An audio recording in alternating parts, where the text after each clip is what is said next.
નમસ્કાર, તમે જોઈ રહ્યા છો તમારું વિશ્વસનીય ન્યૂઝ પ્લેટફોર્મ.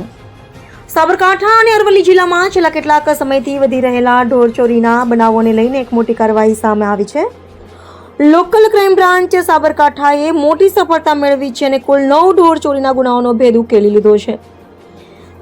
નાયબ પોલીસ મહાનિરીક્ષક વિરેન્દ્રસિંહ યાદવ અને પોલીસ અધિક્ષક ડોક્ટર પ્રાથરાજસિંહ ગોયલના માર્ગદર્શન હેઠળ ટીમે ટેકનિકલ સર્વેલન્સ, સીસીટીવી ફૂટેજ અને હ્યુમન સોર્સિસની મદદથી તપાસ હાથ ધરી હતી.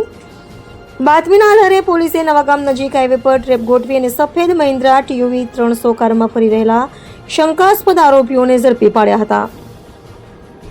પકડાયેલા 6 આરોપીઓએ પ્રાથમિક પૂછપરછમાં ઢોરચોરીના ગુનાઓ કબૂલ કર્યા છે. હાલ તમામ આરોપીઓને તલોદ પોલીસ સ્ટેશને સોંપવામાં આવ્યા છે અને વધુ તપાસ ચાલુ છે. આ કાર્યવાહી બાદ ગ્રામ્ય વિસ્તારોમાં સુરક્ષાનો વિશ્વાસ વધ્યો છે. આવી જ તાજી અને સાચી ખબર જોવા માટે જોડાયેલા રહો. રિપોર્ટર આબિદ અલીબુરા, સાબરકાંઠા.